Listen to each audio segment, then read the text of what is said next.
सो अब मैं आज जो क्लास ले रही हूँ दैट इज हेडिंग आपको दिख रही होगी, one extra shot on mechanisms involved in this chapter.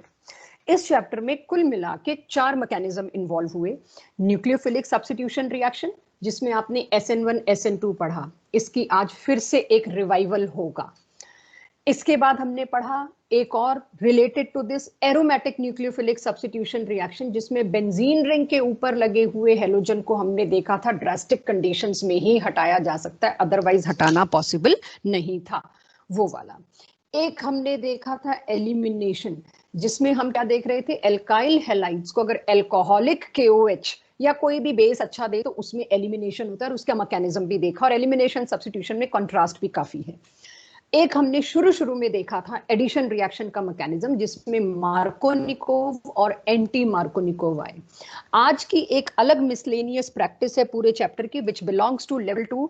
उतने स्ट्रेट क्वेश्चन नहीं, डीप क्वेश्चन, जैसे ऑर्गेनिक से मेंस और नीट में कुछ क्वेश्चन आ रहे हैं। मींस अगर आपके पास 10 क्वेश्चन आने हैं ना, सपोज टोटल ऑर्गेनिक से, सो उन 10 में से 4 आप ऐसे एक्सपेक्ट करिए जो आज की मिसलेनियस TPP में है, and it's a big number, इसी में नेगेटिव मार्किंग होती है। 10 में से 4 आप ऐसे एक्सपेक्ट करिए जैसे आज की प्रैक्टिस में सिर्फ 31 क्वेश्चंस हैं, ज्यादा नहीं है, इसीलिए आपको दिक्कत नहीं है। अगर उसके काफी क्वेश्चन आज कराने का मेरा टारगेट है। तो सबसे पहले, और बिल्कुल कंपटीशन का क्रिस्प डिटेल है, कोई इलेबोरेशन नहीं, कुछ नहीं, बहुत ध्यान से एक एक चीज नोट करिए। It's not from any book, it's not in booklet, it's only my notes.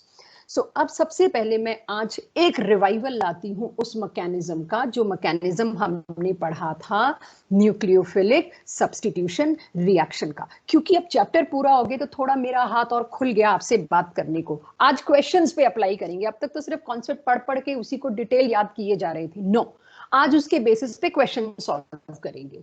So 3 mechanism है इस डायरेक्शन में, एक है SN1, एक है SN2, और एक है एरोमेटिक न्यूक्लियोफिलिक सब्स्टिट्यूशन रिएक्शन। उसमें भी 1-2 होता है, बट अभी उसमें जाने की जरूरत नहीं है, जब जरूरत होगी सिलेबस खत्म होने के बाद मैं अपने आप लेके चलूंगी। बट इसके सारे अच्छे वाले क्वेश्चन आज मैं आपको डिस्कस करवाऊंगी यहाँ पे, उसके लिए फटाफट तैयार रहिए मेरे साथ, ये नोट्स आपको मिल जाएंगे होपफुली। SN1 में आपको याद हो 2 स्टेप था, सारा डिटेल नहीं, इसके अंदर बनता था कार्बोकेटायन। SN2 में क्या होता था, कार्बोकेटायन नहीं बनता था, एक बड़ी ही स्टेरिकली हिंडर्ड पेंटावेलेंट स्टेट होती थी।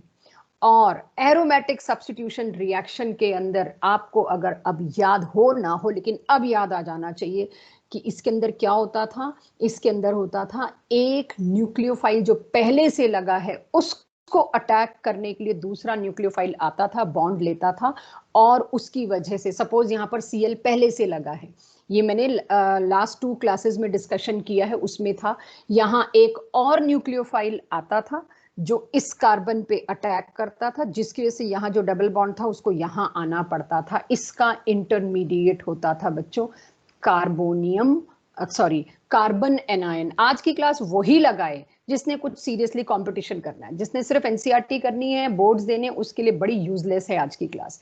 सो यहाँ क्या बना, कार्बो एनायन बना। कार्बोकेटायन को कार्बोनियम भी बोलते हैं, पॉजिटिव के लिए हमेशा ईएम वर्ड यूज होता है, तो carbocation carbonium ion one as the same thing, लेकिन कार्बो एनायन मतलब कार्बन पर नेगेटिव चार्ज। तो ये मेरे पास 3 चीजें, 3 मैकेनिज्म एक साथ 1 गो में ले रही हूं मैं, ठीक है जी। सेकंड, जिसमें कार्बोकेटायन बनता था उसके अंदर रीअरेंजमेंट्स भी होते हैं, डन।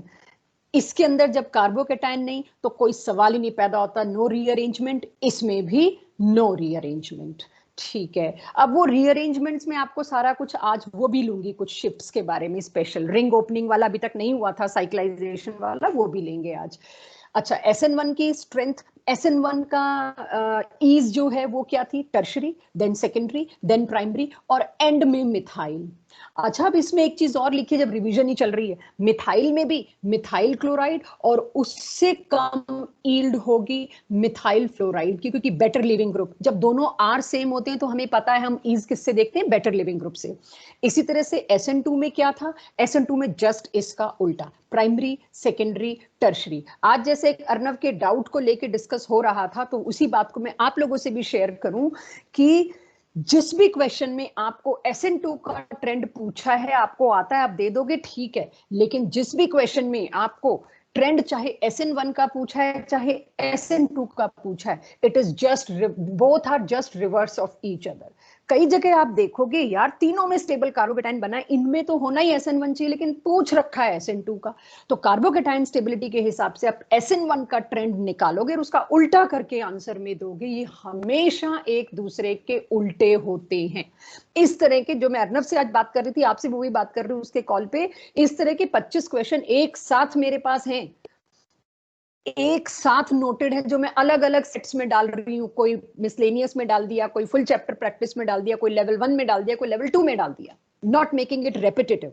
सो सीधी बात क्या है, अगर आपको दिख रहा है यार ये तीनों के तीनों बेंजाइल कैटाइंस दे रखे हैं और पूछ रखा है SN2 का, क्वेश्चन गलत होगा? नहीं है क्वेश्चन गलत, आपको SN1 के मैकेनिज्म का ट्रेंड निकाल के उसका उल्टा रिपोर्ट करना है। Both are totally reverse of each other, ये ध्यान रखिएगा।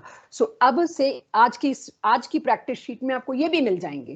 भाई होते तो सारों में दिख रहे हैं मेरे को, तीनों प्राइमरी SN2 होंगे, फिर भी मैम SN1 का पूछ रहे हो, क्वेश्चन में प्रिंट एरर है। नहीं है प्रिंट एरर, पूछेंगे हम, क्योंकि दोनों एक दूसरे के उल्टे होते हैं। इसी तरह से आपके सामने आ जाता है एरोमेटिक न्यूक्लियोफिलिक सब्स्टिट्यूशन में ईज। अगर इलेक्ट्रॉन विड्रॉइंग ग्रुप प्रेजेंट है, अगर इलेक्ट्रॉन विड्रॉइंग ग्रुप प्रेजेंट है, वो भी at ortho and para only, तब इसमें ease of nucleophilic substitution increase होती है। If electron withdrawing group are present at ortho and para, meta नहीं लिखा मैंने, और इस पे हमने लास्ट क्लास में ठीक ठाक डिस्कशन किया था।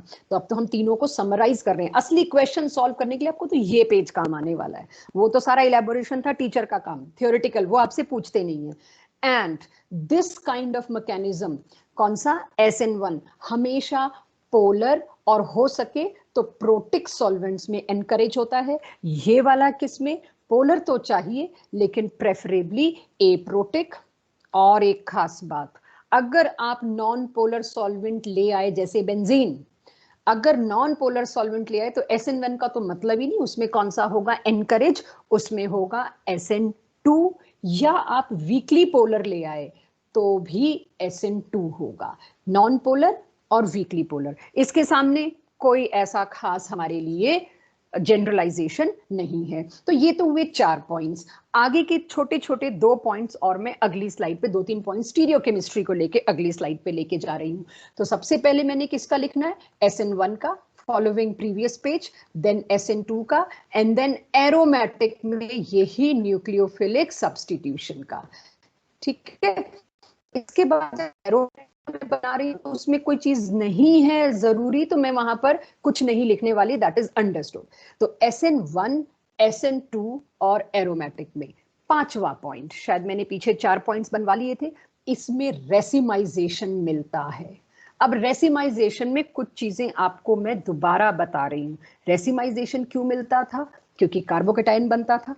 50-50% चांसेस थे कि रिटेंशन होगा या इन्वर्जन होगा। 50% रिटेंशन होता है, 50% इन्वर्जन, जिसकी वजह से डेक्स्ट्रो प्रोडक्ट भी आधा बनता है और लीवो प्रोडक्ट भी। तो जब दोनों बराबर बराबर बन गए तो उसको कहते हैं रेसिमिक मिक्सचर, तो जी रेसिमाइजेशन होगा। बट इस पे थोड़ी बहस जद्दोजहद हमारी चलती है, जिसके लिए मैंने अभी इतना डिले किया इसको।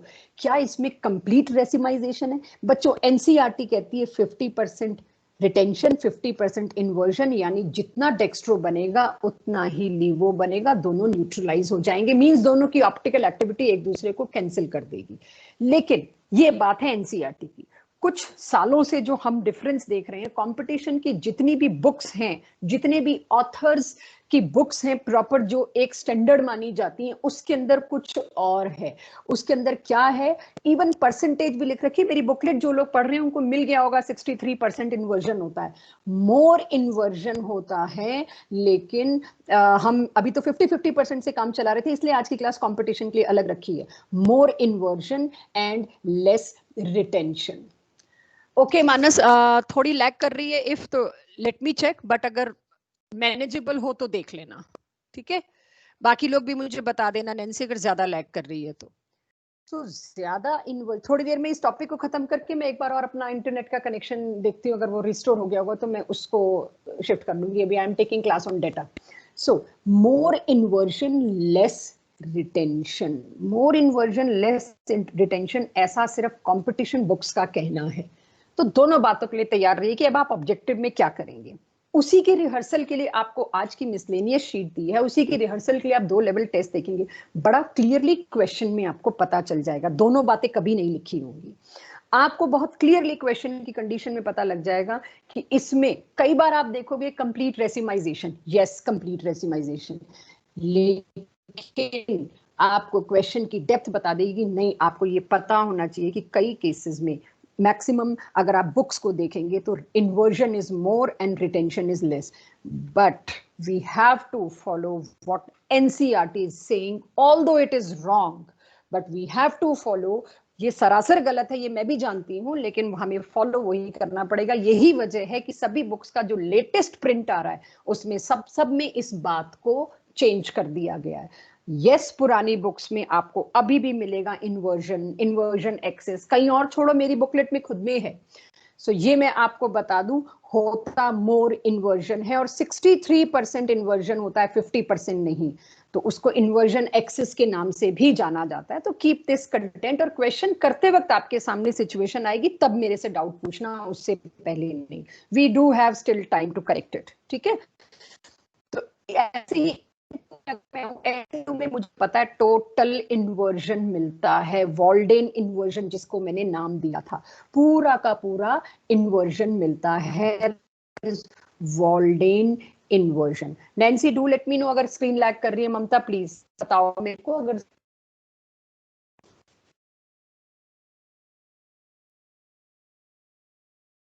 बच्चों आप में से कोई बताओ, अरमान, जपनीत। मैम हाँ ठीक ही चल रही है मैम, अभी तो मैनेज हो रहा है, अभी कोई ज्यादा इश्यू नहीं है, चलेगा। ठीक है ठीक है ठीक है। ये वाली स्लाइड खत्म करके मैं 1-2 क्वेश्चन देके फिर एक बार कोशिश करती हूँ अपने वाईफाई को चेक करने की। चलिए, ओके सो इसमें पूरा का पूरा वॉल्डेन इन्वर्जन है। अब वॉल्डेन इन्वर्जन मतलब अगर डेक्स्ट्रो लिया था तो वो लीवो में कन्वर्ट हो जाएगा, लीवो लिया था तो वो डेक्स्ट्रो में कन्वर्ट हो जाएगा, कोई फाइट ही नहीं। मैटिक वाले में क्योंकि डल बॉन्ड है, कायरलिटी ही नहीं है। आप देखिए ना, नो कायरलिटी, जब कायरलिटी ही नहीं है तो ऑप्टिकल एक्टिविटी की तो बात ही नहीं, ऑप्टिकल आइसोमेरिज्म की, तो वहां तो ये सारा कॉलम खाली ही रहने वाला है, ये ध्यान रखिएगा। ठीक है जी, ये तो डिस्कस हुआ 5th पॉइंट। अब आ जाती हूं मैं 6th पॉइंट पे, very much important for level 2 questions, right. ध्यान देना, अगर जिस कार्बन पर सब्स्टिट्यूशन हो रहा है, ये सारी बात उसी के लिए चल रही है, वो कार्बन कायरल है, तब तो ठीक है। ऊपर वाली बात की रिटेंशन होगा, आधा आधा इन्वर्जन होगा। आपने बताया मैम इन्वर्जन थोड़ा ज्यादा होगा, बिल्कुल जी इन्वर्जन ज्यादा होगा, लेकिन अगर वो कार्बन जिस पे न्यूक्लियोफिलिक सब्स्टिट्यूशन होना है वो है ही ए कायरल, उसके ऊपर, और ए कायरल क्या था, जिस कार्बन के ऊपर चारों के चारों ग्रुप्स अलग अलग हों, वो है ही a chiral, so there is no stereochemistry, कोई स्टीरियोकेमिस्ट्री कुछ लगाने की जरूरत नहीं है, उसमें एप्लीकेबल ही नहीं है, ना रिटेंशन ना इन्वर्जन ना रेसिमाइजेशन, ये शब्द भी नहीं एग्जिस्ट करते, एज इट इज रिटेन रहेगी। जो भी उसकी ऑप्टिकल एक्टिविटी थी नहीं थी, वो अभी मैं क्वेश्चंस के थ्रू बात करूंगी, थी या नहीं थी, उस पे कोई असर नहीं पड़ने वाला है, क्योंकि कई कंपाउंड जरूरी नहीं है उस कार्बन की वजह से कायरल हो जिस पे हेलोजन लगा है। सो अभी मैं इसको एग्जांपल के साथ लेती हूँ, बट पहले पॉइंट लिखवा दूं कि अगर वो खुद कार्बन ए कायरल है तो रोटेशन में कोई चेंज नहीं, no stereochemistry involved due to this reaction. और इस वाले में भी वही बात है, सेम बात, अगर है ही एक कायरल तो फिर काहे का इन्वर्जन, काहे का रिटेंशन, आप बात ही नहीं करोगे। लेकिन मुझे ये बात समझ में नहीं आई अगर, तो मैं इसका एक एग्जांपल यहां पर इस जगह ले लेती हूँ। देखिए बच्चों, एक मैं आपको ये एग्जांपल दे रही हूँ, एक मेरे पास कंपाउंड है, ये बड़ा इंटरेस्टिंग केस है, आया हुआ है रिसेंट कुछ सालों में। ये मैंने आपके पास एक कंपाउंड लिया, दिस,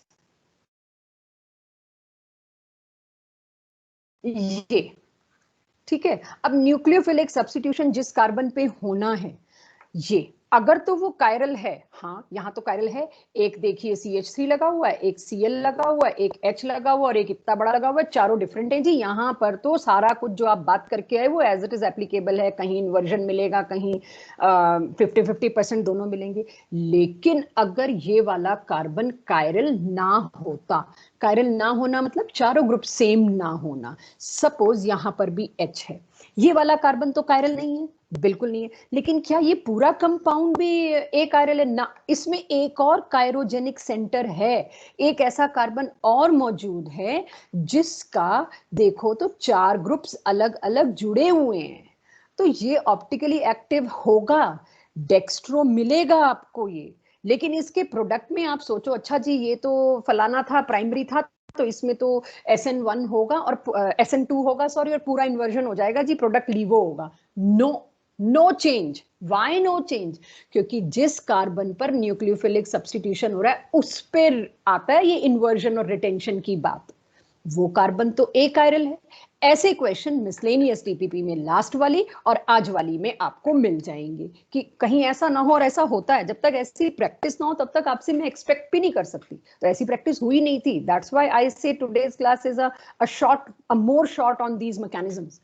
तो जब वो कायरल, वो कार्बन जिस पे न्यूक्लियोफिलिक सब्स्टिट्यूशन होना है, अगर वो खुद कायरल नहीं है, तो इस मैकेनिज्म के अंडर हुई कोई भी बात स्टीरियोकेमिस्ट्री की उस पे एप्लीकेबल नहीं है, क्योंकि इस कार्बन पे तो ना रिटेंशन होने वाला, ना इन्वर्जन, मतलब ना कोई वोल्डेन इन्वर्जन मिलने वाला, ना रेसिमाइजेशन। तो मैं क्या लिखूंगी भाई, यहाँ तो Cl हटेगा, उसकी जगह जो न्यूक्लियोफाइल लाना है आ जाएगा, बेशक आए SN1 से, बेशक आए SN2 से, इसकी optical activity as it is retained रहेगी, कोई असर नहीं। क्यों? फिर से बता रही हूं, क्योंकि जो असल में कायरल कार्बन था उसका तो कोई बॉन्ड टूटा ही नहीं। ऑप्टिकल एक्टिविटी तब बदलती है, स्टीरियोकेमिस्ट्री तब मैदान में आती है जब इन बॉन्ड्स को तोड़ा जाए, जो बॉन्ड कायरल कार्बन वाले हैं। तो जब वो बॉन्ड ही नहीं टूटे कायरल कार्बन वाले, तो काहे का ऑप्टिकल एक्टिविटी आप एक्सपेक्ट कर रहे हो इसमें कुछ होगी? सो इफ सिक्स्थ पॉइंट का एग्जाम्पल ये बेस्ट है, if that carbon is achiral जिसपे रिएक्शन हो रहा है, then no stereochemistry involved. Similarly दोनों में SN1 हो SN2 हो, दोनों में स्टीरियोकेमिस्ट्री तब इन्वॉल्व है जब उस कार्बन के बॉन्ड टूट रहे हो जो कायरल है। यहाँ तो बॉन्ड उसके टूट और जुड़ रहे हैं जो एक कायरल है, तो फिर किस बात की स्टीरियोकेमिस्ट्री? सो इसको भी आप ध्यान में रखेंगे। ठीक है जी, छठा पॉइंट भी विद एग्जांपल हो गया। आखिरी चीज इसके लिए, वो आखिरी चीज नंबर 7, वो स्टीरियोकेमिस्ट्री से रिलेटेड है, तो वो तो होगा ही SN1 और SN2 पे, एरोमेटिक में तो ये बात ही नहीं जमती। वो क्या? वो ये कि SN1 रिएक्शन जो है, वो जितना भी मैंने ऊपर बताया उसके लिए एक शब्द है जो अब तक मैं कतरा रही थी यूज करने में, अब यूज कर रही हूँ, stereo selective. What do I mean by stereo selective? Stereo selective का मतलब होता है सिलेक्टिंग अ मेजर प्रोडक्ट, और out of 2-3 possibility one product is more possible or one product is possible. So stereo selective का मतलब क्या है? Selecting. Stereo selective word का मतलब कई बार आपको कंफ्यूज कर सकता है, तो इसके बाद आई होप नहीं होगी ये कंफ्यूजन। स्टीरियो सिलेक्टिव का मतलब अगर मैं बताऊं, इट इज सिलेक्टिंग प्रोडक्ट, एक प्रोडक्ट को मेजरली चूज करना, selecting product from possible available, जितने भी इसका बहुत लंबा चौड़ा डेफिनेशन है, आपको कहीं नहीं प्रेजेंट करनी, आपको उसका मतलब पता होना चाहिए, that's why I am using very less word. Selecting product from possible available, कितनी अवेलेबिलिटीज हैं, कितना पॉसिबल है मेरे पास, 2 प्रोडक्ट बन सकते हैं, 3 बन सकते हैं, 4 बन सकते हैं, उसमें से कोई एक बनेगा, that is called as stereo selective. लेकिन इसमें तो आपको पता है पॉसिबिलिटी ही नहीं होती, इसमें तो सारा छाता उल्टा हो जाना है, पूरा का पूरा इन्वर्जन मिलना है मेरे को। ऐसे रिएक्शन को which decides, it is not selecting out of 3 possible on various conditions, no, yahan par it decides the outcome of reaction. Reaction की ऑप्टिकल एक्टिविटी में आउटकम को पूरा डिसाइड कर देना, decides outcome of a reactant in a reaction, कि भाई पहले ही बता दिया है जो भी बनेगा उसका छाता उल्टा होगा, पहले ही बता दें कि अगर डेक्स्ट्रो है तो लीवो बनेगा, लीवो है तो डेक्स्ट्रो बनेगा, उसको कहते हैं स्टीरियो स्पेसिफिक। तो अब इस बात के लिए भी तैयार रहिए, कौन सा रिएक्शन स्टीरियो स्पेसिफिक होगा, कौन सा रिएक्शन स्टीरियो सिलेक्टिव होगा। तो ये आपके पास मैकेनिज्म्स को लेके एक एक्स्ट्रा शॉट तीनों को लेके मैंने दिया, लेकिन इस पे वो बात खत्म नहीं होती। इस पे तो एक ये आ गया कि कुछ क्वेश्चंस और कंफर्टेबल हो जाएंगे। चलिए अगली चीज इसमें जो मैं डिस्कस कर रही हूँ आफ्टर हैविंग दिस, अगर स्क्रीन में ज्यादा लैग आए तो डू लेट मी नो।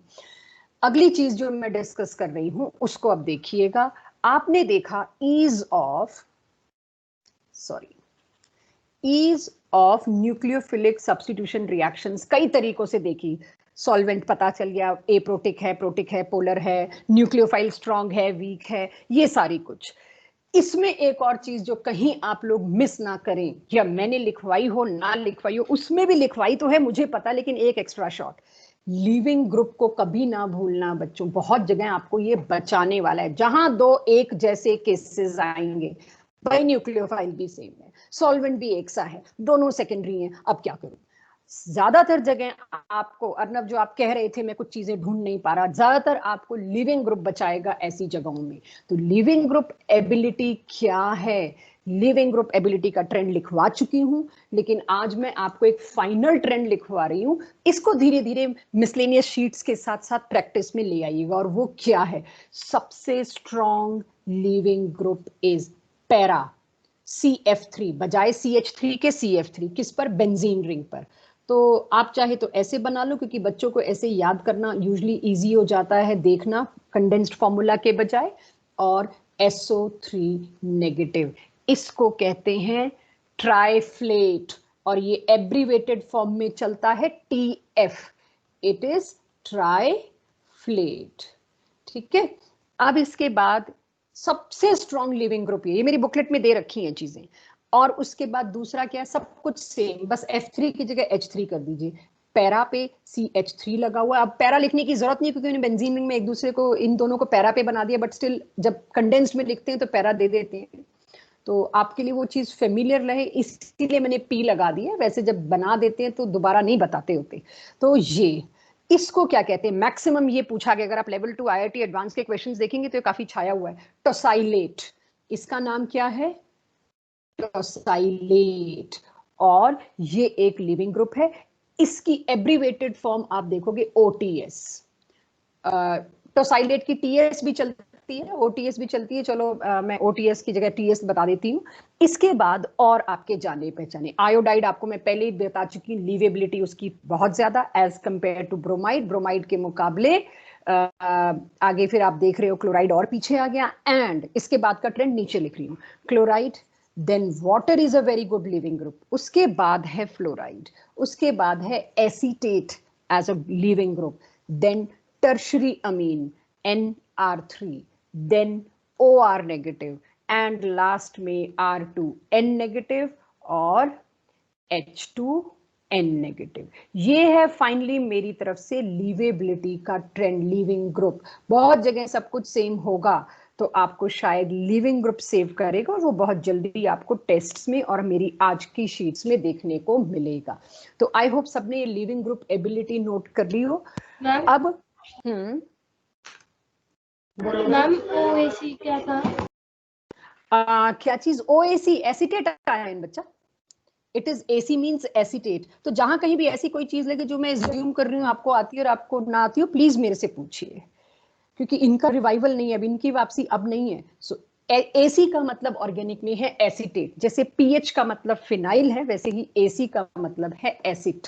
ये पार्ट एसिटाइल ग्रुप, एक्चुअली जो हमने बेंजोइलेशन एसिटाइलेशन में फ्रीडी क्राफ्ट में किया भी था, acetyl, AC stands for acetyl. ठीक है, चलिए तो ये यहां पर एक चीज और। So now before closing this mechanisms, theoretical kind of things, एक चीज और आपको बता दूं फिर से, जहां भी SN1 SN2 ढूंढने में दिक्कत आए, बहुत ज्यादा नहीं आएगी सबके बाद, आपको बस एक चीज लिख लीजिएगा, SN1 के लिए क्या क्या चीजें थी। वो प्राइमरी सेकेंडरी टर्शियरी दोबारा नहीं लिखवा रही। लो कॉन्सेंट्रेशन ऑफ न्यूक्लियोफाइल, और आपको ये बार बार करने की जरूरत भी नहीं, मैं इसका जुगाड़ भी बता देती हूँ आपको। SN1 के लिए low concentration of nucleophile, as well as SN1 के लिए वीक न्यूक्लियोफाइल, दोनों कंडीशन SN1 की तरफ फेवर करती हैं। SN2 की तरफ क्या फेवर करता है? स्वाभाविक है, दिख ही रहा है क्या कर रहा होगा, right? High concentration of nucleophile as well as, strong नहीं बोला मैंने, स्ट्रॉन्ग न्यूक्लियोफाइल दोनों को ही फेवर करता है, लेकिन वीक न्यूक्लियोफाइल लिया तो वो ज्यादा चांसेस हैं SN1 को फेवर करता है, इसीलिए मैं यहाँ स्ट्रॉन्ग न्यूक्लियोफाइल नहीं लिख रही। स्ट्रॉन्ग तो दोनों के रेट को इंक्रीज करता है। अब लो कॉन्सेंट्रेशन ऑफ न्यूक्लियोफाइल, एक चीज और याद करनी पड़ेगी, जरूरत नहीं है, ये जो 1 दिखा रहा है ये पहले ही बता रहा है यूनिमोलिकुलर। यूनिमोलिकुलर मतलब क्या है? सिर्फ और सिर्फ एल्काइल हैलाइड की कॉन्सेंट्रेशन पर डिपेंड कर रहा है। जब एल्काइल हैलाइड की कॉन्सेंट्रेशन पर डिपेंड कर रहा है तो फिर मेरे को न्यूक्लियोफाइल की कॉन्सेंट्रेशन का सिरदर्द लेने की जरूरत ही नहीं है, इसलिए लो है तो बड़े मजे से SN1 चल पड़ेगा। लेकिन यहाँ 2 मतलब बायोमोलिकुलर, बायोमोलिकुलर मतलब एल्काइल हैलाइड की concentration do play a role, as well as nucleophile की concentration also play a role. तो भाई रेट बढ़ाने के लिए, ईज बढ़ाने के लिए यहाँ पे concentration of nucleophile role play करेगी out of SN1 SN2। SN2 पे की सेहत पे, उसके टाइम पे, उसकी रेट पे असर पड़ता है अगर कॉन्सेंट्रेशन ऑफ न्यूक्लियोफाइल बढ़ा घटा दी जाए। SN1 पे कोई फर्क नहीं पड़ता, लो दोगे तो भी चलेगा, हाई दोगे तो भी चलेगा। तो अगर कहीं बाकी सब मैच कर रहा हो और कॉन्सेंट्रेशन के बारे में हो, सो जब मैं रेट की बात कर रही हूं ना, अब इस बात के लिए प्रिपेयर्ड रहिए आप लोग। रेट ऑफ रिएक्शन के लिए मैं आप लोगों से ये एक्सपेक्ट कर रही हूं कि आपको ये आता है कि बायोमोलिकुलर का मतलब क्या है। यहाँ के और 2 चीजें हैं, एक है आपका हैलाइड और एक है आपका न्यूक्लियोफाइल, दोनों की पावर 1 है, ये आपको सॉल्व करना आना चाहिए। अगर मैं आपसे कहूं बच्चों रेट कांस्टेंट के की वैल्यू ये है, इसकी वैल्यू ये है, या इन दोनों में से किसी एक की वैल्यू दूं और ये पूछूं, तो फिर मत कहना काइनेटिक्स रिवाइज नहीं किया था। सिलेबस एंड की तरफ है हमारा और उसमें अब ओवरलैपिंग क्वेश्चंस बिल्कुल आपको मिलेंगे। सो काइनेटिक्स किसका कितना मजबूत है वो भी पता चल जाएगा। सो यहाँ पे SN1 SN2 को लेके जो मेजरली चीजें मेरा आज का इरादा था वो खत्म करती हूँ, लेकिन इसमें बीच में एक चीज आपने देखी, कार्बोकैटायन आया। कार्बोकैटायन को कुल मैंने 3 स्ट्रेचेस में लिया, 2 स्ट्रेचेस में लिया, आज तीसरा स्ट्रेच और आखिरी स्ट्रेच है। आज क्वेश्चंस करवानी है मेरे को, इसीलिए दोबारा ले रही हूं। कार्बोकैटायन स्टेबिलिटी, इसकी स्टेबिलिटी क्या डिसाइड करेगी मेरे को इस चैप्टर में? कार्बोकैटायन स्टेबिलिटी मेरे को डिसाइड करके देगी ईज ऑफ SN1 किस में फास्ट है, जिसमें कार्बोकैटायन ज्यादा स्टेबल बनेगा। उसके लिए कार्बोकैटायन की स्टेबिलिटी के बारे में जो चीजें आपको बता चुकी हूं वो क्या, किसी भी वजह से कार्बोकैटायन का चार्ज अगर इंटेंसिफाई होता है तो वो कार्बोकैटायन इज अनस्टेबल। किसी वजह से अगर चार्ज इंटेंसिफाई होने के बजाय डीलोकलाइज होता है तो उसकी वजह से वो कार्बोकैटायन और भी स्टेबल होता जाएगा। तो अगर ऐसा है, ठीक है जी, तो हम देख लेते हैं ना कार्बोकैटायन स्टेबिलिटी के हिसाब से 2-3 इस चैप्टर के क्वेश्चन। आज कार्बोकैटायन स्टेबिलिटी के क्वेश्चन नहीं, बट उसको लगाना कैसे SN1 SN2 में वो देखते हैं। जब भी कार्बोकैटायन स्टेबिलिटी ढूंढोगे आप, as per discuss previously, resonance को सबसे ज्यादा इंपॉर्टेंस, उसके बाद देंगे हाइपर कॉन्जुगेशन को अगर है, लास्ट में देंगे इंडक्टिव इफेक्ट को अगर है, सबसे आखिरी में। तो ये मेरे को हमेशा ध्यान रखना, और ये इसका आइडिया मैं आपको पहले दे चुकी हूँ। सो अब सबसे पहला क्वेश्चन एल्काइल हैलाइड के चैप्टर में मेरे को जो आपको प्रिपेयर कराना है वो क्या है। आपको 3 चीजें दी, 3 हैलाइड्स दिए, राइट? एक दिया ये बेंजाइल हैलाइड सिंपल, दूसरा दिया बेंजाइल हैलाइड के पास इसकी पैरा पोजीशन पर OCH3, और तीसरा आपको दिया नाइट्रो इसकी पैरा पोजीशन पर।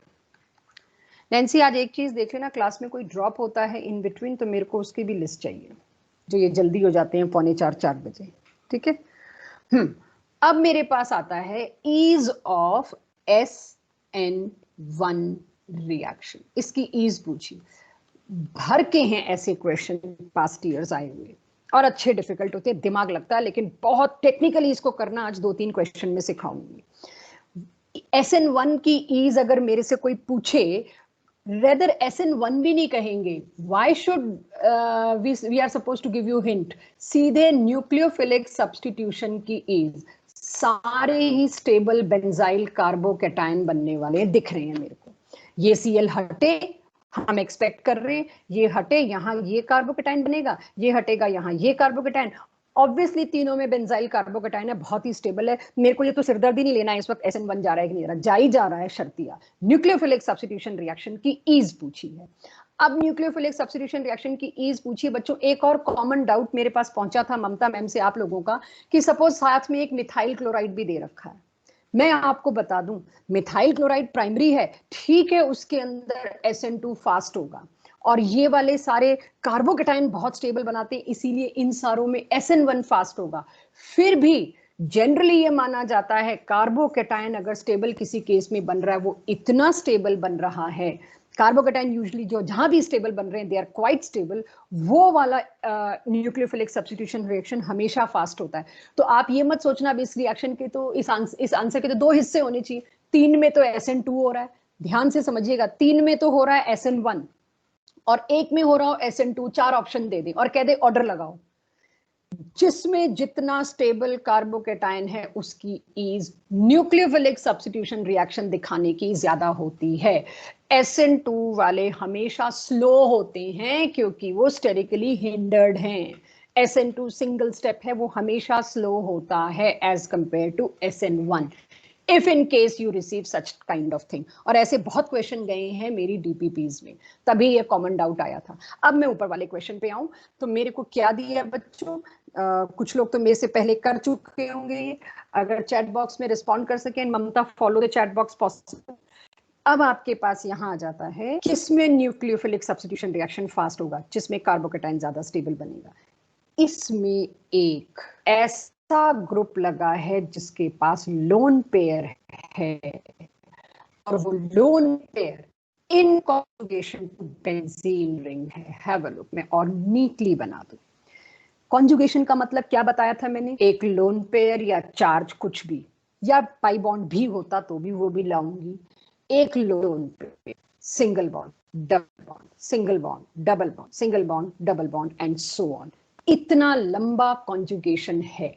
इस कॉन्जुगेशन की वजह से यहां पर रेजोनेंस नाम का फिनोमिना आया और उस रेजोनेंस नाम के फिनोमिना की वजह से ये वाला लोन पेयर ऑक्सीजन का घूमता घूमता किसके पास पहुंच, इस कार्बोकैटायन के पास. लोन पेयर अपना इफेक्ट आया, कंट्रीब्यूट किया और खुद पे पॉजिटिव चार्ज इसने ले लिया. हेंस वो पॉजिटिव चार्ज जो कार्बोकैटायन की C पर था, वो पॉजिटिव चार्ज ऑक्सीजन तक डीलोकलाइज होके पहुंच गया. तो सेकंड वाले केस में मोस्ट स्टेबल कार्बोकैटायन बना. क्यों बना आपको लिखना जरूरी है. आज आप समझ पा रहे हैं, कल भूल भी सकते हैं. Due to +R effect. Resonance की वजह से पाई बॉन्ड को कुछ मिल रहा है. क्या मिल रहा है, एक लोन पेयर, इसीलिए प्लस. पूरे कॉन्जुगेटेड सिस्टम को जाके इसने अपना भी कुछ दे दिया. That's why this effect is called as +R. Second वाला carbocation is most stable due to carbocation due to +R effect. ठीक है जी. अब उसके बाद आती हूं मैं थर्ड वाले पे. थर्ड वाला क्या है, उसमें कुछ और माजरा है बच्चों, वो देखिए. ये अपने आप में बहुत बड़ा टॉपिक है जो मैं आपको करा रही हूँ. ये +1 के खाते में जाता है, इसमें पता नहीं, लेकिन ये कॉमन है. इसके बिना ना +2 हो सकती है ना +1 हो सकती है. ये अब इसमें देखो बच्चों, ध्यान दो. लोन पेयर भी है, पाई बॉन्ड भी है, बट पाई बॉन्ड जो है वो ऑक्सीजन के साथ है. तो लोन पेयर तो नहीं है, आई एम सॉरी, कोऑर्डिनेट बॉन्ड बन गया, I am so sorry. Nitrogen पे लोन पेयर नहीं है. अब इसमें क्या होगा, ये पाई बॉन्ड गया इस ऑक्सीजन के पास और उसकी वजह से बेंजीन रिंग का एक पाई बॉन्ड चल के कॉन्जुगेशन शुरू हो गया. जब आपके पास चारा ही कुछ नहीं है, कॉन्जुगेशन शुरू हो गया मतलब रेजोनेंस होगा ही होगा, रहा नहीं जाएगा इससे. तो अब इसमें क्या होगा, ये इधर इस पूरे में क्या हो रहा है, बेंजीन रिंग से आपने छीन लिया क्या, इलेक्ट्रॉन डेंसिटी. भाई ये कार्बन पहले ही अपने पॉजिटिव चार्ज से परेशान है, ऊपर से आप इससे इलेक्ट्रॉन्स की डेंसिटी खींच रहे हो, तो आप चार्ज को इंटेंसिफाई कर रहे हो. सो थर्ड वाला is least stable. Why it is least stable carbocation? क्योंकि नाइट्रो ग्रुप ले रहा था, लेने वाले इफेक्ट को कहेंगे minus R effect. Due to minus R effect third वाला कार्बोकेटाइन इज लीस्ट स्टेबल। अब मैं फर्स्ट पे आऊं, मॉडरेट, ना कोई इसकी स्टेबिलिटी को इंक्रीज कर रहा है फर्दर आके, ना कोई डिक्रीज कर रहा है, ये मॉडरेट है। तो सबसे स्टेबल वाले में न्यूक्लियोफिलिक सब्स्टिट्यूशन रिएक्शन सबसे फास्ट होगा। तो मोस्ट स्टेबल कौन सा था बच्चों?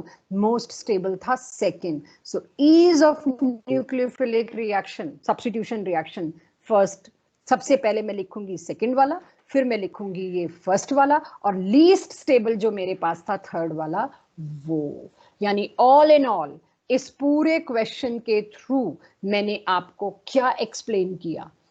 इलेक्ट्रॉन विड्रॉइंग ग्रुप अगर कार्बोकेटाइन पे लगा है वो चार्ज को इंटेंसिफाई करेगा।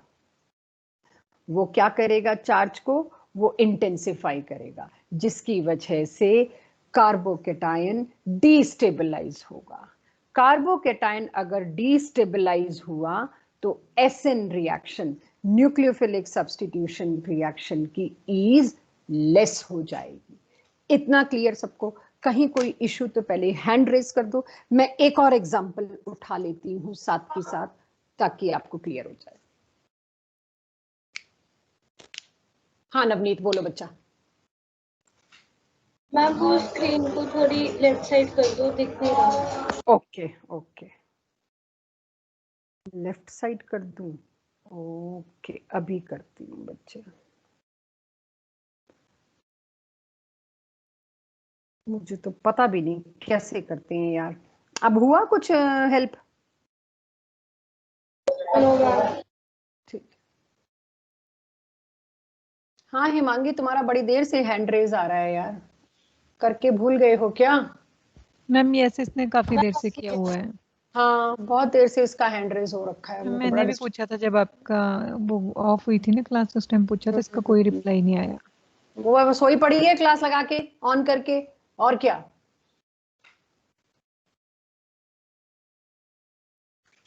चलो अब हटा लिया, मतलब मेरी डांट पहुंच गई है जी।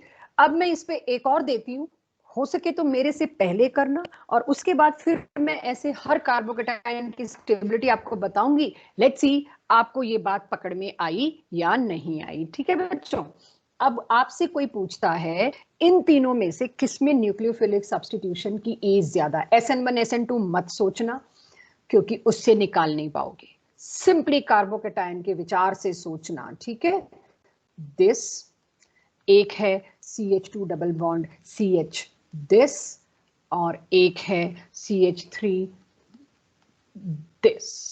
I know this is primary, this is vinyl, this is, उसके भी आगे पहुंच जाए ट्रिपल बॉन्ड, वो सब मत लगाओ। सीधे सोचो कि इन तीनों का न्यूक्लियोफिलिक सब्स्टिट्यूशन अगर मैं करने लगूं तो इनमें कार्बोकेटाइन क्या बनेगा। मैं एक तरह से कार्बोकेटाइन स्टेबिलिटी आपसे डिस्कस कर रही हूँ, साथ ही साथ ये पूछ रही हूँ, अगर इस क्वेश्चन में पूछ लिया गया कि आप इसमें ट्रेंड बताओ किसका, SN1 का, तो कार्बोकेटाइन बना के देख लो तो फायदा है। ठीक है? ये now I know positive charge on positive carbon is something which is favoured in nature at least. ठीक है? प्राइमरी कार्बोकेटाइन है, तीनों ही प्राइमरी से दिख रहे हैं मेरे को, तो तीनों ही बराबर से हो गए। यहां पर ये वाला कार्बन क्योंकि sp2 हाइब्रिडाइज था, इसीलिए इसमें s कैरेक्टर के साथ साथ p कैरेक्टर भी था। ये वाले कार्बन पे आओ, ये तो अब ट्रिपल बॉन्ड है तो मैं कहूंगी sp हाइब्रिडाइज्ड ही है। s कैरेक्टर 50% s कैरेक्टर की वजह से ये मोर इलेक्ट्रो नेगेटिव, ज्यादा इलेक्ट्रोनेगेटिव कार्बन पे पॉजिटिव चार्ज ना, नॉट पॉसिबल। तो ऑटोमेटिकली कार्बोकेटाइन की स्टेबिलिटी, ये थोड़ा बहुत न्यूक्लियोफिलिक सब्स्टिट्यूशन इस पे तो हो जाएगा, मतलब as compare to these two, बाकी दोनों पे तो नहीं। वजह क्या है इसके लीस्ट स्टेबल होने की बच्चों? इसके लीस्ट स्टेबल होने की वजह है इसके कार्बन पे जो कि ज्यादा इलेक्ट्रोनेगेटिव था as compare to these two, उस पे पॉजिटिव चार्ज आना।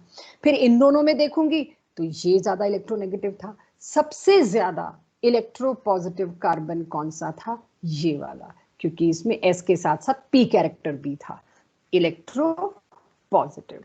तो जितना इलेक्ट्रोपॉजिटिव कैरेक्टर उतना ही पॉजिटिव चार्ज को उसको रिटेन करने की capability. That's why it is most stable carbocation.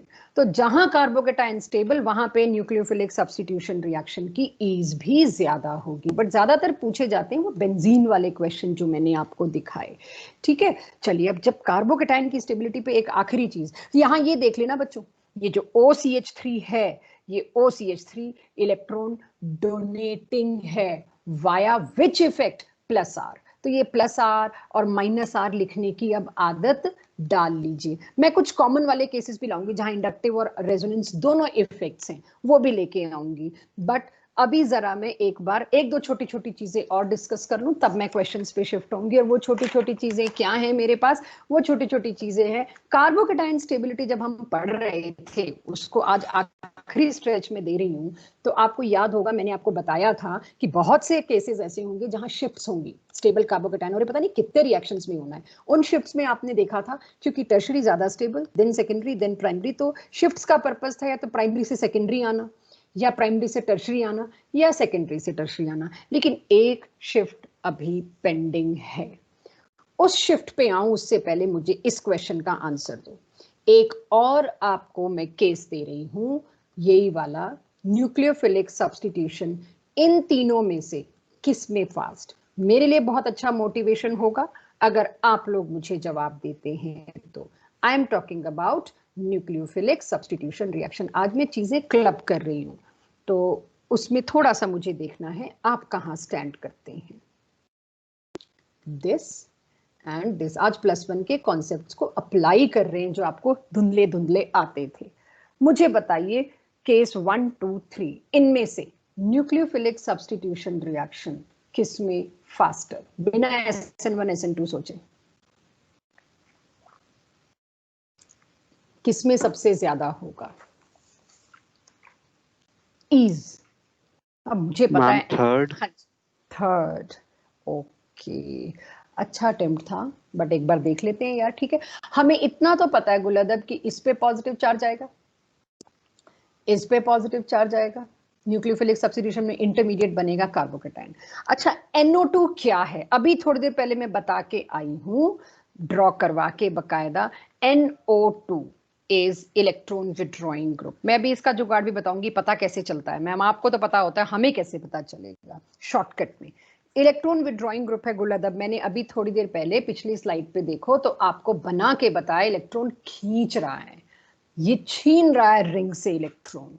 So can I से कि NO2 का जो है, यहां मैं अलग कलर से लिख देती हूँ ताकि आपको भी हाईलाइट रहे ये बात, NO2 का इफेक्ट होता है -R।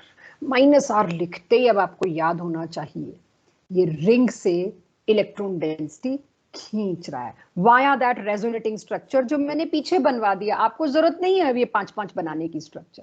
दिख रहा है कि NO खींच लेगा इलेक्ट्रॉन्स, तो -R है। -R होने का क्या मतलब है? -R होने का मतलब है रिंग से इलेक्ट्रॉन खींच रहा है। रिंग से इलेक्ट्रॉन खींच रहा है तो वो कार्बन जिसके ऊपर पॉजिटिव चार्ज है, वो पॉजिटिव चार्ज बोलो तब और इंटेंसिफाई होगा, होगा कि नहीं? तो इलेक्ट्रॉन विड्रॉइंग इफेक्ट हो, या ये बहुत important tip, electron donating effect हो, कुछ भी हो, मतलब -R और +R। मैं सिर्फ और सिर्फ रेजोनेंस के लिए बात कर रही हूं। इलेक्ट्रॉन विड्रॉइंग इफेक्ट हो या इलेक्ट्रॉन डोनेटिंग इफेक्ट हो, ड्यू टू रेजोनेंस, ये सिर्फ और सिर्फ ऑर्थो और पैरा पोजीशन पर ही ऑपरेट करता है। लास्ट क्लास में बता चुकी हूं क्यों। आपको मैंने रेजोनेटिंग फॉर्म्स बना के दिखाया था, मेटा पे चार्ज ही नहीं आता तो खींच पाए वो। ऑर्थो और पैरा पर ही ऑपरेट करता है, ortho para only, not at all at Meta. Meta पे मतलब ही नहीं रेजोनेंस इफेक्ट जिंदा हो, एज इफ है ही नहीं, ये मान लेना। तो अब सोचो बच्चों, इसमें +R इफेक्ट आ रखा है, minus R, I am sorry, क्योंकि तो विड्रॉइंग है ना, खींच रहा है, यस माइनस आर इफेक्ट लिख लेना। सारी बुक्स में ऐसे ही लिखा मिलेगा, मेरी +1 की बुकलेट में इसके बहुत सारे एग्जांपल है रेजोनेंस में, और ऐसे ही लिखे होंगे। इसमें माइनस आर इफेक्ट है, इसमें पैरा पे है, हाँ जी, इसमें भी माइनस आर इफेक्ट है, ठीक है जी, इसमें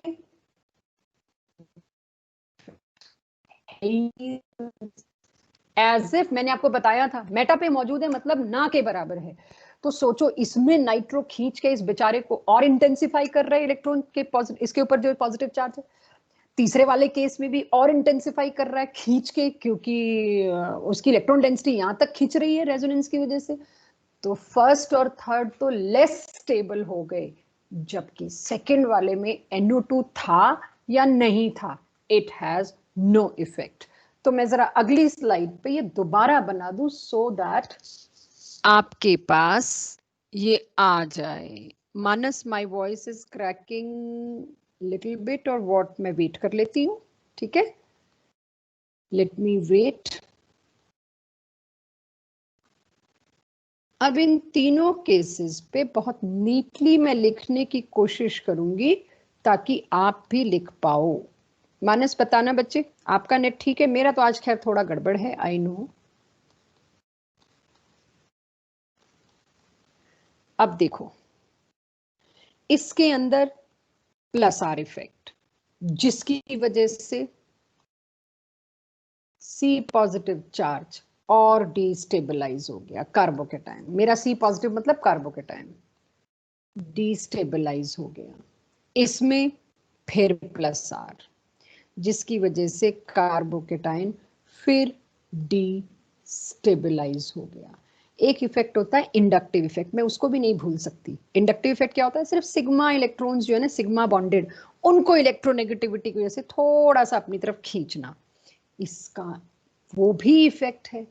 minus I effect, minus I effect भी डिस्टेबलाइजेशन में कंट्रीब्यूट कर रहा है, खींच रहा है। वो पहले कम दुखी अपने पॉजिटिव चार्ज से, आपने रेजोनेंस से भी खींच दिया, और बची खुची कसर आपने इंडक्टिव इफेक्ट, यानी इस इलेक्ट्रॉन की इलेक्ट्रोनेगेटिविटी, इस बॉन्ड की नेगेटिविटी नाइट्रोजन की ज्यादा है तो इस बॉन्ड के इलेक्ट्रॉन्स भी नाइट्रोजन ने खींच मारे, कुछ नहीं छोड़ा इस बेचारे के पास, इसको बहुत अनस्टेबल कर दिया। ऐसे ही आप आ जाओ थर्ड ऑप्शन में, उसमें भी तो माइनस आई लग रहा है, उसमें भी तो नाइट्रो रेजोनेंस का प्लस आर लगाने के साथ साथ अपना सिग्मा बॉन्ड वाले इलेक्ट्रॉन्स को भी खींच रहा है, खाली पाई को नहीं खींच रहा, सिग्मा वाले को भी खींच रहा है। तो ठीक है जी, माइनस आई की वजह से भी ये डिस्टेबलाइज गया। लेकिन ये जो सेकंड ऑप्शन, उसमें नो आर इफेक्ट, रेजोनेंस तो है ही नहीं, और मैंने बताया resonance has to be on top priority. तो रेजोनेंस तो इसमें है नहीं, रेजोनेंस नहीं है, पर इसमें इंडक्टिव है। इंडक्टिव का मेटा से कोई लेने देना नहीं। इंडक्टिव जितना दूर होता जाता है उतना वीक होता जाता है, ये मैंने कार्बोकेटाइन स्टेबिलिटी में बताया था आपको, कि जितना कंपाउंड, जितना वो इलेक्ट्रॉन विड्रॉइंग ग्रुप दूर होता जाएगा उसका इंडक्टिव इफेक्ट खत्म होता जाता है, तीसरे नंबर तक रहता है। माइनस इफेक्ट है क्योंकि ये अपने पे माइनस चार्ज लेगा खींच के, माइनस आई इफेक्ट है जो डिस्टेबलाइज कर रहा है। अब तीनों ही डिस्टेबलाइज हो रहे हैं। अब मुझे तो ढूंढना है ना किसके अंदर ईज ज्यादा है, मुझे तो यही ढूंढना है, तो लगाओ अपने हिसाब से। सबसे कम डिस्टेबलाइजेशन ऑप्शन 2 में है, तो यही बेचारा कर पाएगा न्यूक्लियोफिलिक सब्स्टिट्यूशन रिएक्शन।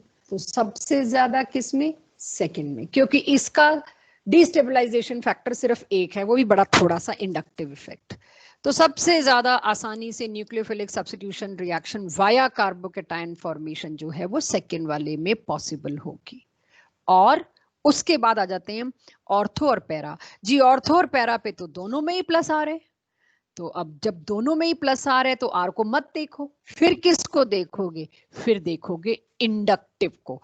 तो लो जी, इंडक्टिव भी दोनों में है, लेकिन एक में इंडक्टिव ज्यादा होगा, एक में इंडक्टिव कम होगा। जिसमें जितना दूर इंडक्टिव इफेक्ट उतना ही लेस। तो तीसरे वाले में इंडक्टिव इफेक्ट इज लीस्ट। क्यों? क्योंकि खूब दूर चला गया, जितना दूर जाता है ना नाइट्रोस का इंडक्टिव इफेक्ट वीक होता जाता है। इसमें तो इंडक्टिव वाला भी चिपका हुआ है लिटरली। तो most unstable. When it is most unstable, it should have least ichha for nucleophilic substitution reaction. Note it down properly. This is basic of at least 100 questions of this type, belonging to +1, belonging to +2, belonging to aane wale lesson, belonging to gaye hue lessons. Note it down. This screen should be with you. ये nucleophilic substitution reaction की ease बताई है मैंने, वो automatically carbocation stability के साथ hand in hand जाती है. जो कार्बोकेटाइन स्टेबिलिटी का ऑर्डर है वही न्यूक्लियोफिलिक सब्स्टिट्यूशन रिएक्शन का ऑर्डर है. Ease, note it down.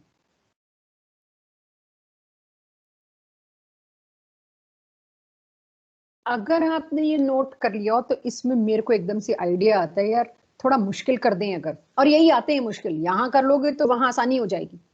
चौथा केस भी डाल देती हूँ. अब मुझे आप लोगों से चाहिए ये चौथा केस सबसे पीछे आएगा, सबसे आगे आएगा, या कहीं बीच में आएगा. ये डाल देती हूँ OCH3. अब बता चुकी हूं मैं आपको OCH3 का क्या है. इसका इफेक्ट है +R. हाँ, इंडक्टिव इसका वही है -I, खींचता है ये इलेक्ट्रॉन्स. इंडक्टिव में ये -I रहेगा. अब मेरे को बताओ चारों केस में मोस्ट, ऊपर के 3 तो बने हुए होंगे आपके पास, चौथा केस ये रहा. Most is shown by which out of these 4 for nucleophilic substitution reaction कि यस, यहां पर ये उसके पॉजिटिव चार्ज को इंटेंसिफाई नहीं, उल्टा वीक करने पहुंच गया, स्टेबलाइज करने पहुंच गया. तो 4th should be on top. After receiving this answer from Parishrut, I am satisfied कि ये कॉन्सेप्ट जो इतनी देर से मैंने चला रखा था वो हो गया. ठीक है, कार्बोकेटाइन स्टेबिलिटी में मेरे को अब न्यूक्लियोफिलिक सब्स्टिट्यूशन घुसाना आ गया. इस तरह से सोच आपकी चल रही थी या नहीं चल रही थी, आई वाज नॉट श्योर, क्योंकि अभी तक तो नई नई चीजें आ रही थी. कार्बोकेटाइन स्टेबिलिटी में one more thing was pending, इसको वन टेक में समझिएगा. Ring expansion, again it is part of +1 carbocation stability. सो अब मैं बात कर रही हूँ कार्बोकेटाइन स्टेबिलिटी में रिंग एक्सपेंशन की. होता क्या है, रिंग एक्सपेंशन कब होता है, क्यों होता है, किस पर्पस के लिए होता है? बहुत इंपॉर्टेंट बात. It is to stabilize ring, not to stabilize carbocation. तो कार्बोकेटाइन वही प्राइमरी सेकेंडरी टर्शरी के चक्कर में मत पड़ना. यहां पर पर्पस रिंग को स्टेबलाइज करना है, not to that carbocation. It is to stabilize ring, not to stabilize carbocation. So अब देख भी लें एक एग्जाम्पल. ममता, कहीं भी स्क्रीन ज्यादा लैग हो please do let me know. Now I think I can shift to my WiFi, it is restored, but अब इतनी देर बची नहीं है तो मैं उससे बचना चाह रही हूँ, टाइम वेस्ट से. ये कहीं आपके पास न्यूक्लियोफिलिक सब्स्टिट्यूशन, हाँ जी अभी तो ठीक चल रही है मैम. परफेक्ट. सो अब मैं आप लोगों से एक्सपेक्ट करूं, ये आए हुए क्वेश्चंस हैं आईआईटी में 2009-10 में आप देखोगे, और नीट में भी. अगर मैं आपसे एक्सपेक्ट करूं एक्वस KOH दिया तो इसमें क्या बनेगा, और आप अगर बताओ न्यूक्लियोफिलिक सब्स्टिट्यूशन रिएक्शन है जी, ये बनेगा OH. ना, बिल्कुल नहीं. एक आधी DPP में शायद ऐसा क्वेश्चन गया भी है. बिल्कुल नहीं ये बनेगा. क्यों? क्योंकि ये जो ब्यूटाइल रिंग है, साइक्लोब्यूटाइल रिंग, इसमें रिंग स्ट्रेन इतना ज्यादा होता है कि ये अपने आप को स्टेबलाइज करने की कोशिश करेगा अगर इसको मौका मिला तो. मौका मिला, कहाँ मिला? जैसे ही इसमें Cl हटा, मौका इसने ढूंढ लिया जी. It encouraged to go this mechanism via SN1 reaction. क्यों? क्योंकि उसको स्टेबिलिटी का मौका मिलेगा. कार्बोकेटाइन बना, ठीक है जी, कार्बोकेटाइन बना. यही एक टेक में समझेंगे इसको. इस कार्बोकेटाइन में हमें पता है वो प्राइमरी सेकेंडरी वाला रीजन नहीं है, रिंग स्ट्रेन की वजह से ये काफी अनस्टेबल है. जैसे इस रिंग को अपना स्ट्रेन रिलैक्स करने का मौका मिला, इस रिंग ने क्या किया, मौका मिला, साथ में पॉजिटिव चार्ज लगा हुआ मिल गया मेरे को. ये रिंग अपने इस कार्बन के बीच, 2 कार्बन के बीच बने हुए बॉन्ड को तोड़ के इसको दे देता है. तो तोड़ के जब इसको दे देता है तो कैसा बन जाता है? Have a look this. यहां तक तो ठीक ठाक था सारा. अब अगर मैं ये जो CH2 इसके साथ जुड़ा हुआ है ना, इसको बच्चों थोड़ा सा ऊपर करके बना रही हूँ, ठीक है। इसका शेप ड्रॉ करना बड़ा ही इंपॉर्टेंट काम है। इस CH2 को थोड़ा सा उचका दिया मैंने, और ये जो बॉन्ड टूट के इसके पास गया, इसका पॉजिटिव चार्ज तो खत्म, हैप्पी हो गया ये तो, इसको तो मिल गया। किसका नुकसान हुआ अगर देखो तो, मैं उस कार्बन को ग्रीन कलर से इंडिकेट कर रही हूँ। तोड़ा तो आपने इसका है, क्योंकि नीचे वाले का तो इसी के साथ जुड़ा था, वो CH2 के साथ जुड़ गया। तोड़ा किसका आपने बॉन्ड, एक्चुअली छीन किससे लिया, इस ग्रीन वाले से। तो यहां पर आ गया पॉजिटिव चार्ज। अचानक देखो तो ये साइक्लोपेंटाइल रिंग बन गई। यस, साइक्लोपेंटाइल रिंग की एक्चुअल शेप अब मैं आपको बना के दे रही हूँ, वो तो मेरे को रिंग एक्सपेंशन दिखाना था। ये बन गया आपका साइक्लोपेंटाइल कार्बोकेटायन। अब लगेगा OH नेगेटिव, कहां पे आके, यहां। तो अब आप देखेंगे, आपसे पूछेंगे इस क्वेश्चन में ऐसे जो अच्छे वाले क्वेश्चन, जिनको आपकी भाषा में कहूं तो गंदे वाले क्वेश्चन जो होंगे, वो ऐसे होंगे। ये रिएक्शन दिया होगा इतना, और कहाँ होगा, इसमें न्यूक्लियोफाइल की पोजीशन बताओ। लो जी, न्यूक्लियोफाइल तो यही है मैम। और भाई ये न्यूक्लियोफाइल नहीं होता, ये लिविंग ग्रुप होता है। जिसको यही नहीं पता है वो लिविंग ग्रुप है, और उसको वो न्यूक्लियोफाइल कहे, उसको उस एग्जाम में बैठने का राइट नहीं है, वो अपने शौक पिकनिक के लिए आया हुआ है। तो अगर आप कहो न्यूक्लियोफाइल की पोजीशन तो यही है, नहीं, न्यूक्लियोफाइल ऑटोमेटिकली, जो अटैकिंग न्यूक्लियोफाइल है उसकी पोजीशन कौन सी होगी, कार्बन के हम नंबर दे दे तो हमें बताना पड़ेगा, क्या 1 होगी, ना जी 1 तो नहीं होगी। अब उस हिसाब से आप यहाँ पोजीशन दोगे, तो जो भी, खैर जिस तरीके से भी पूछा होगा वो तरीका आपके पास होगा, but I am just giving an example कि इसमें मेरे को न्यूक्लियोफाइल की पोजीशन तो कोई भी हो सकती है, इसमें तो सारे कार्बन फिर एक जैसे हो गए। सो अब यहां पर OH लगेगा, तो ये मेरे पास इसका फाइनल प्रोडक्ट होगा। उसको देख के अब मेरे को पता लगता है कि क्यों हुआ, अदरवाइज आप ये बना देते विच इज रॉन्ग। ये अटेम्प्ट बिल्कुल बिल्कुल रॉन्ग होता। एक एग्जाम्पल से शांति नहीं पड़ती है, दूसरा एग्जाम्पल भी रिंग एक्सपेंशन का आपकी कॉपी में बना देते, जस्ट थोड़ा सा उसको डिफिकल्ट करके, ताकि आपको कॉन्फिडेंस रहे। अब अगर आपको ऐसा कुछ मिल गया न्यूक्लियोफिलिक सब्स्टिट्यूशन के लिए, तो सबसे पहले तो इसका एक कार्बोकेटाइन बनाएंगे। अब आपको पता है रिंग आएगा ना, तो गलती से भी Cl हटा के चुपचाप OH लगाने की गलती मत करना, सोचना पहले कार्बोकेटाइन बना दिया जी। उसके बाद क्या, उसके बाद 5 कार्बन की रिंग, अगेन रिंग स्ट्रेन आया। रिंग स्ट्रेन आया तो वो उसको रिपेयर करने के लिए फिर क्या करेगा, अगर पड़ोसी कार्बन पे पॉजिटिव चार्ज है, ये बॉन्ड टूट के फिर इसकी तरफ गया। अब देखिएगा, दोबारा मैं उस शेप को बनाने की कोशिश करती हूँ। ये काफी काफी ध्यान से बनाने वाली चीज है, आपको देख के आसान लगेगा, जब खुद बनाने लगेंगे तो दिक्कत आएगी। So make a habit to draw it properly. तो नुकसान किसका हुआ था, नुकसान हुआ था इस ग्रीन वाले का, जिसको आपने तोड़ दिया। तो उसकी जगह पे क्या लगा दूं मैं, पॉजिटिव चार्ज। समस्या तब आएगी आपको जब ऐसे वाले देंगे, पिछले वाले में तो कहीं भी लगा देते, आपकी मिस्टेक दिखाई भी ना देती, क्योंकि सब्जेक्टिव तो है नहीं, किसी ने घुस के तो चेक करना नहीं है। यहां आपकी मुसीबत है, पॉजिटिव किधर लगाएं। बहुत ध्यान से, जिसको तोड़ा था उसी को पॉजिटिव चार्ज दिया, और उसके बाद अब देखो कितने कार्बन हुए, 1 2 3 4 5 6 कार्बन तो बने, एक पर तो CH3 लगा हुआ था। पॉजिटिव चार्ज किस पे आया, CH3 के जस्ट पड़ोस वाले पे। अगर आपने पॉजिटिव चार्ज कहीं और लगा दिया, मतलब रिंग एक्सपेंशन गलत किया था। अब आएगा न्यूक्लियोफाइल जो इससे आके जुड़ेगा। So now I will receive nucleophile. Nucleophile अब आया, यहां CH3 और यहां OH। ये इससे देखिए कैसे प्रोडक्ट हम लेके आए हैं। तो साइक्लाइजेशन, बाहर वाले कार्बन को एक्सटीरियर कार्बन कह देते हैं, अंदर वाले कार्बन को इंटीरियर भी कह सकते हैं। इस तरह की टर्मिनोलॉजी के लिए आप प्रिपेयर्ड रहिए। एक आखिरी टिप इसमें, फिर इसको खत्म करते हैं न्यूक्लियोफिलिक के इस पूरे पार्ट को। वो आखिरी टिप क्या, फिर तो मैं इसमें भी यही एक्सपेक्ट करूं,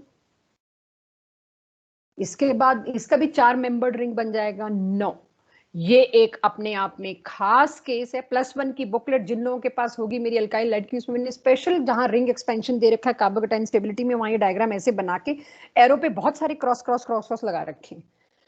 नो रिंग एक्सपेंशन, यहां रिंग एक्सपेंशन नहीं होगा। कई बार लोग कहते हैं क्यों नहीं होगा, रिंग एक्सपेंड होने के बाद सेकेंडरी बन रहा है। आप देखिए मैंने कहीं नहीं ये बात मुंह से निकाली कि ये प्राइमरी था और एक्सपेंड होने के बाद सेकेंडरी बन रहा है। बड़ा सूट सा करता है, चला भी देंगे हम, फिर इसमें मारे जाएंगे और आगे आने वाले केसेस में मारे जाएंगे। यहां रिंग एक्सपेंशन नहीं होगा, इसमें रिंग स्ट्रेन थ्योरी इसके एक्सपेंशन को अलाउ नहीं करती है। सो उसकी डिटेलिंग में अभी नहीं जाएंगे, बट यहां रिंग एक्सपेंशन नहीं होगा। तो अब अगर कोई मेरे को कहे कि एरोमेटिक न्यूक्लियोफिलिक सब्स्टिट्यूशन, एलिफेटिक वाले जो normal nucleophilic substitution reaction SN1 SN2 थे, क्या हमने कर लिए? बिल्कुल कर लिए। अब मैं कुछ कॉमन चीजें आपसे बात कर रही हूँ मैकेनिज्म के एक्स्ट्रा शॉर्ट में।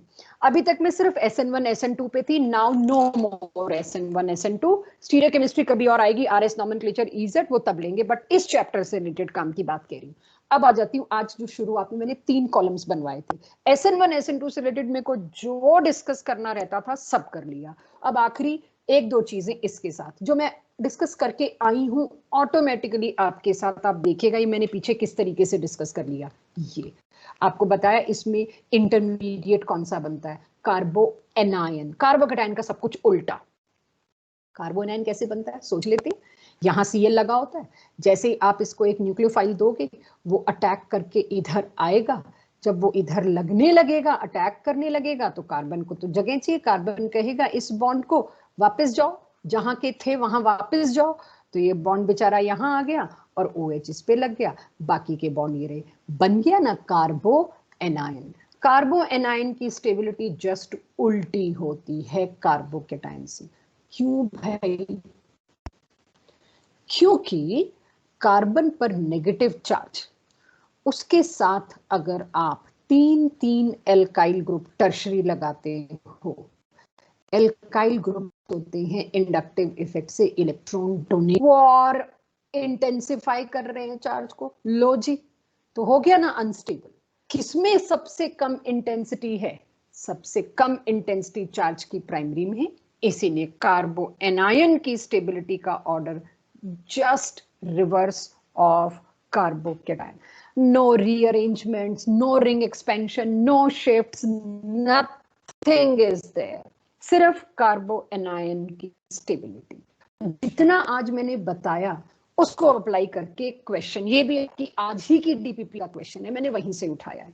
सो एक क्वेश्चन करती हूँ यहाँ पे, देखिएगा बच्चों इस क्वेश्चन को। रेदर मैं फ्रेश स्लाइड पे कर लेती हूँ इसको, ताकि बड़े बड़े डायग्राम बन सके और आप लोग मेरे करने से पहले, आई अप्रिशिएट जैसे मेरे को परिश्रुत ने आंसर दिया, आप लोग मुझे मेरे लिखने से पहले आंसर दे दें। I know you people are capable of this. अब मुझे क्या करना है? अब मुझे एरोमेटिक न्यूक्लियोफिलिक सब्स्टिट्यूशन करना है। तो क्वेश्चन में एरोमेटिक वर्ड नहीं बोलेंगे जैसे मैं एरोमेटिक पे one compound, this is other, and this is last। इन 3 में किसमें न्यूक्लियोफिलिक सब्स्टिट्यूशन रिएक्शन सबसे जल्दी होगा? अब आपको SN1 SN2 ना सोचो, अब आपको पता है तो रिंग के ऊपर Cl है, रिंग के ऊपर Cl वाले को सिर्फ क्या कह देते हैं? एरोमेटिक वर्ड जोड़ देते हैं। होना वही है जो मैंने पीछे अभी आपको इंटरमीडिएट बताया, कार्बो एनायन। अगर इस तरह से नहीं सोचा तो उल्टा जाओ, यानी इसके अंदर कौन सा कार्बो एनायन बनेगा बच्चों? यहाँ पर नेगेटिव चार्ज। इसके अंदर कौन सा? यहाँ पर नेगेटिव चार्ज। अगर तो यहाँ पर नेगेटिव चार्ज नहीं, यहाँ नहीं बनाना था, आई एम सो सॉरी, इसके पड़ोस वाले कार्बन पे बनाना था, आई एम सो सॉरी। तो कहाँ बनेगा नेगेटिव चार्ज? परिश्रुत अभी देखती हूँ तुम्हारा answer. I think you are correct. जो आज खाया है ना बेटा, अगले 4 महीने वही खाते रहो बस। सो ये अगर आप आज तो तुम लोगों ने मेरा लेक्चर खाया है, डांट खाई है, वाओ बढ़िया है, वो तो मेरे हाथ में है। सो अब इसमें आप देखिए कार्बो एनायन नाइट्रो ग्रुप का रोल क्या होता है, ये आज में मैंने कई बार बताया। क्या होता है? It is electron withdrawing due to -R effect. Perfect Abir Japneet, it's a good symptom for me. -R की वजह से, due to -R effect of NO2, जो कार्बो एनायन था उसका चार्ज डीलोकलाइज हो गया, बट गया, वो तो बड़ा राजी है, वो स्टेबल हो गया। इसमें प्लस आर की वजह से कार्बो एनायन है, प्लस आर इफेक्ट किसका, OCH3 का, कार्बो एनायन उल्टा डीस्टेबलाइज हो गया। डीस्टेबलाइज होने की वजह से ये नहीं जाके राजी। तो सबसे ज्यादा इफेक्टिव जो मेरे पास बनेगा अच्छा स्टेबल कार्बो एनायन, उसी में न्यूक्लियोफिलिक सब्स्टिट्यूशन होगा। सो इट इज फर्स्ट, जो आप लोगों ने बताया बिल्कुल सही अबीर। उसके बाद नंबर किसका आया, सेकंड का। उसके बाद नंबर आया थर्ड का। ये एरोमेटिक न्यूक्लियोफिलिक सब्स्टिट्यूशन में जिसने याद रखा कि उसमें जो इंटरमीडिएट बन रहा है, इंटरमीडिएट जो है वो कार्बो एनायन है, बस वो इस बात को संभाल जाएगा। उसका मैकेनिज्म क्या था क्या नहीं था, सोचा था आज लूंगी लेकिन अभी नहीं ले रही, यहीं से अगली क्लास कंटिन्यू करूंगी। लेकिन अभी एक आखिरी चीज इसी में बता दूं, जो लास्ट क्लास में भी मेरे से बतानी रह गई क्योंकि टाइम ने अलाउ नहीं किया, आज आपको बता रही हूँ से भी। रीजनिंग जब मैं सोसाइटी में आगे क्वेश्चन देख रही थी तो इसकी काफी डोमिनेंस है, काफी डोमिनेंस है, तो वो मैं आपको बता दूं। अब फाइनली आपको एक छोटा सा चीज मुझे लिखवानी है, कौन कौन इसके, देखिए कौन कौन से ग्रुप ऑर्थो पैरा डायरेक्टिंग होते हैं, बहुत डोमिनेंस है इसकी पूरी ऑर्गेनिक में, कौन कौन से मेटा डायरेक्टिंग होते हैं। तो उसकी लिस्ट बड़ी छोटी सी लिस्ट है, ज्यादा नहीं है, और उसका जुगाड़ भी पहले लिस्ट लिख लो फिर ऑर्थो एक पर्टिकुलर ऑर्डर में लिखवा रही हूँ। इसका काफी कवरेज है, ऐसे लगता है जैसे ब्लूप्रिंट है कि एक तो देना ही देना है इसके ऊपर क्वेश्चन। NHR यहाँ, देन कुछ एक कॉमन चीज है सब में, देखो कौन नोट कर पाता है। मेरे +1 वाले तो कर लेंगे, खैर उनको तो करा रखी है मैंने, लेकिन मैक्सिमम आप लोग भूल भी जाते हैं। कुछ कॉमन चीज मिलेगी आपको इसमें, have a look, note down carefully. किसी को पता लगे तो मेरे को बता भी सकते हैं, ठीक है।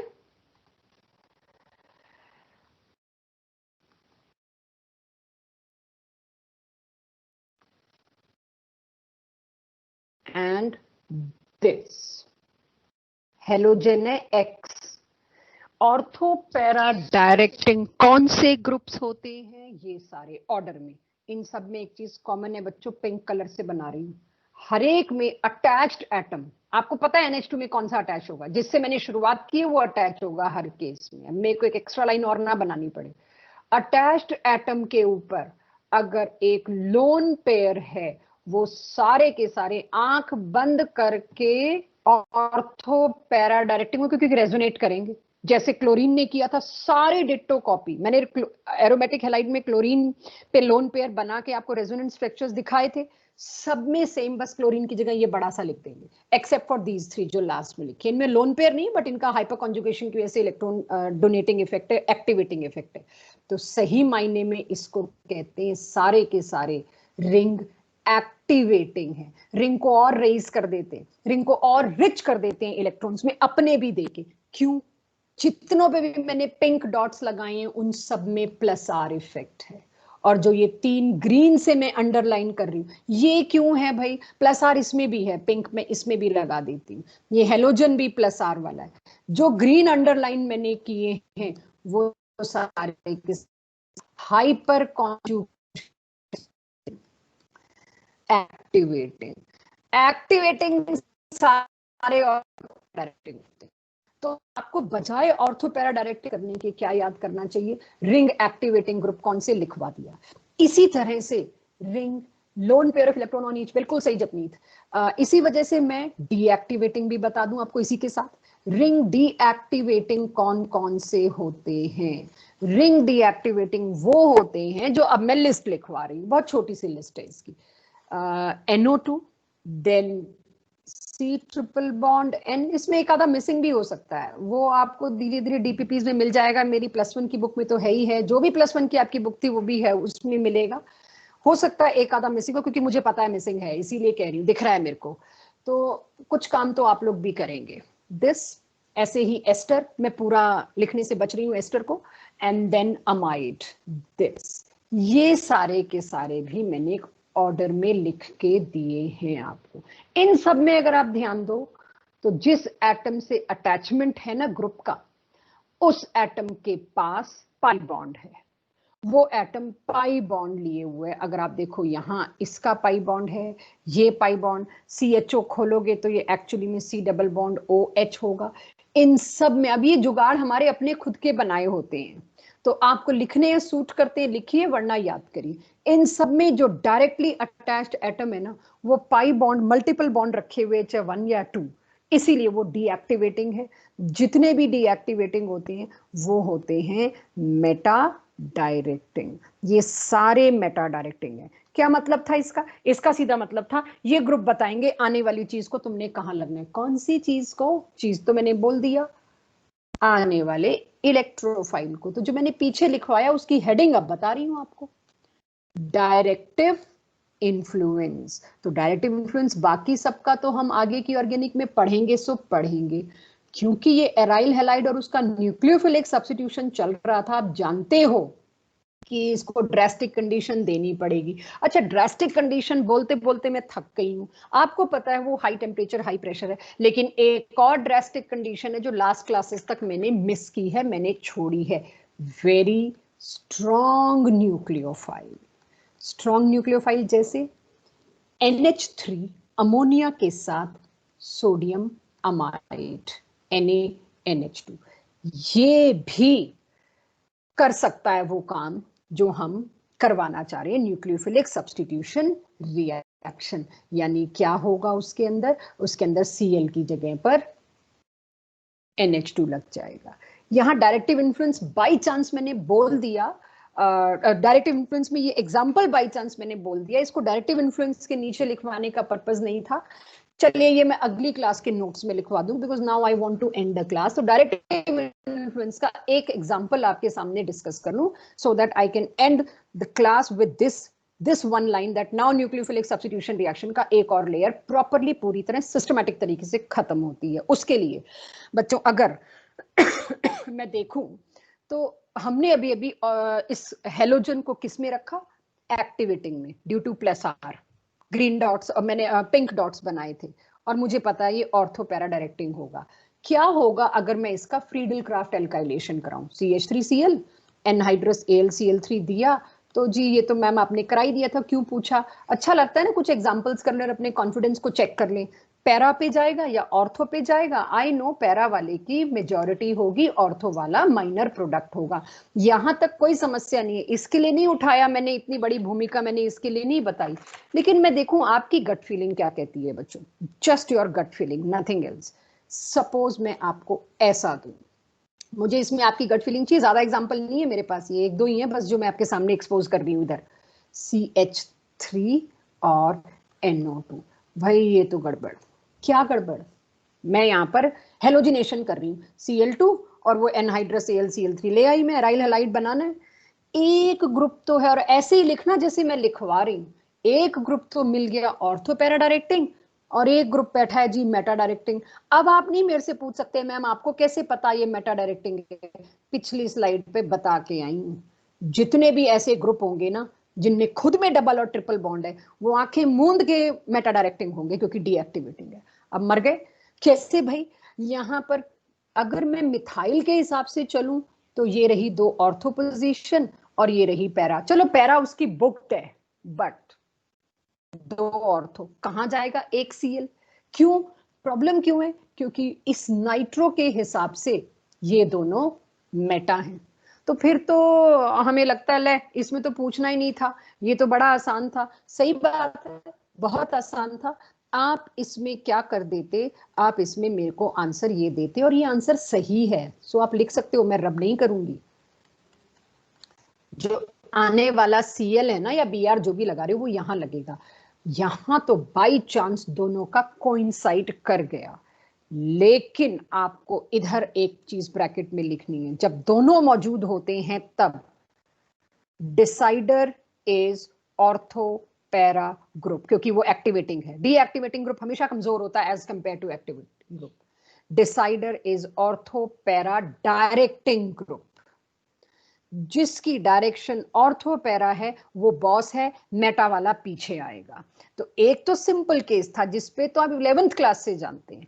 एक अब ये केस आया जिसमें दोनों ही ग्रुप हो, ऑर्थो पैरा भी है मेटा भी है। किसकी चलेगी? आंख मूंद के ऑर्थो पैरा की चलेगी। जो पोजीशन अवेलेबल है उसके हिसाब से वहां लगा दो। ठीक है जी। इसमें एक और केस, सेम केस, बिल्कुल सेम केस, जहां मेरे को अब मैंने लिखवा दिया ऑर्थो पैरा की चलेगी, तो मैं इसके 3 एग्जांपल और नहीं उठा के ला रही हूँ, ये अब अंडरस्टूड है। अच्छा जी चलो, एक NO2 एक COOH, दोनों मेटा। अब अच्छी लड़ाई पड़ेगी। दोनों मेटा हैं तो इस नाइट्रो के हिसाब से चलूं तो ग्रीन डॉट्स पे सब्स्टिट्यूशन होना चाहिए। रिएक्शन क्या कर रही हूं मैं? वही, मैं तो अब ब्रोमिनेशन कर रही हूँ। FeBr3 दिया, अब ब्रोमिनेशन करने में इंटरेस्टेड हूँ।